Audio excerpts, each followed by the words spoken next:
What's up everybody, Ian here. Today we are talking all about the rotator cuff injuries, honestly shoulder injuries in general. So the rotator cuff injury is kind of a blanket statement, but we're also okay with that because if you are experiencing pain and you need to see a physical therapist, we're all about that. You should definitely start there. Today we're going to give you a nice general overview of how we approach working with our clients that have these issues, historically, currently dealing with them, and everything that you need to know about that. And then we're gonna have our part two that's gonna discuss our solutions and go over in depth the exercises that we're talking about. So first off, like I said, assessment is key. Yes, the rotator cuff is a group of muscles. You might be weak in one direction, in one position, and that might be the main focus. Overall, you can definitely strengthen in all directions and see wonderful results, and that's kind of what this video is about. So like I said, starting with an assessment is key, and within that assessment, starting with the rib cage first is one of our biggest principles with dealing with shoulder stuff. Now, I think this is one of the reasons why people have recurring shoulder issues, because they never really address this. But essentially what I mean by starting with the rib cage is, first, can you expand your rib cage in 360 degrees? So are you able to actually get your chest to expand? Are you able to get your back ribs to expand? Are you able to get your sides to expand? And are you able to really maintain pressure in the cylinder that is our rib cage when we're doing our exercises? Intra-abdominal pressure, having a strong core, those are all very, very important. They will definitely affect your shoulder. The other way that we can think about the rib cage is similar to the pelvis. We want it to be able to move in all directions. So that might mean being able to compress on one side and lengthen on the other. That might mean being able to turn and rotate from the rib cage. That might mean being able to shift laterally at the hips and take the rib cage with it. That means being able to flex and extend through the spine. Looking at the rib cage, understanding that there's a lot of movements that need to happen in order for your shoulders to do their job, and then making sure that A, your programming reflects those things that you need, and B, you're not missing something and that it doesn't need to be really doubled down on. So there might be something like you can't close your left side down really well. We need to double down on that early because you're getting a lot of right shoulder stuff, okay? So after you think about the rib cage, then we can go into the shoulder itself. So when we're talking about the shoulder itself, the first place to start is rotation. You'll see in a lot of our stuff, internal rotation, external rotation.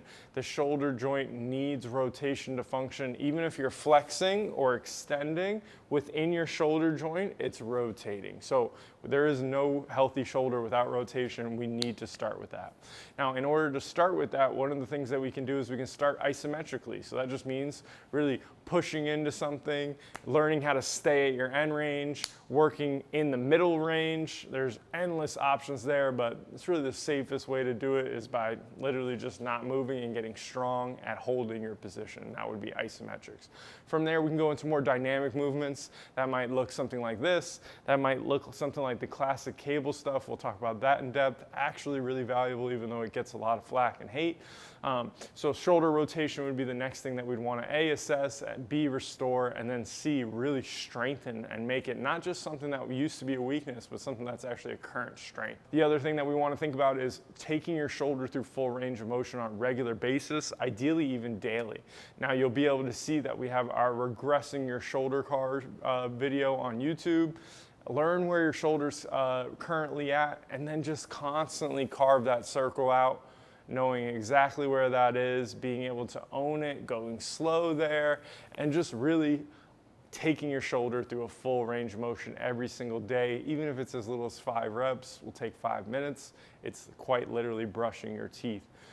For the rotator cuff specifically, getting that healing process to be faster by simply just bringing nutrients, fluid, everything into that joint that it needs to recover and get better in the future. Now, the last thing that we're going to talk about is strength training in your available range of motion. This is so crucial and something that I think, similar to the rib cage, people often overlook. If you don't have the range of motion to go overhead and you continually keep shoulder pressing, you're just gonna wear that down, and it's not gonna go bone on bone or you're gonna die or anything, but it's not gonna give you the goals or the strategies that you want to really get over this and get over the hump long term, meaning that it doesn't come back. So you have to understand how much shoulder flexion you have. You have to understand how much shoulder extension you have. So something as simple as doing rows all the way back here and your shoulders tilting forward, but you have a shoulder pain in the front of your shoulder, you're just going to aggravate that over and over again by doing that strength training. When you could just go to here and it'd be therapeutic, it'd be beneficial, you'd get stronger. Similar to that overhead press situation. A lot of people are going to need to work on just pressing from here and then using the landmine and then going overhead when most people just skip to right going overhead. So strength training within your available ROM is absolutely essential. So quick little recap, you're gonna start with an assessment. You're gonna see a physical therapist if you need to. Definitely something we suggest for everybody that's dealing with chronic pain. You wanna work on your shoulder rotation early, often, and forever, honestly. Starting off isometric and then going into more dynamic movements. And then you wanna make sure you're doing shoulder cars daily, taking your shoulder through a full range of motion. Lastly, we're gonna strength train in our available range of motion, not doing something that's not gonna help you, doing things that are gonna get you stronger and be therapeutic at the same time. Don't forget to subscribe. We're gonna go through part 2, go over the exact exercises, how to execute them, and please let me know what your questions are in the comments.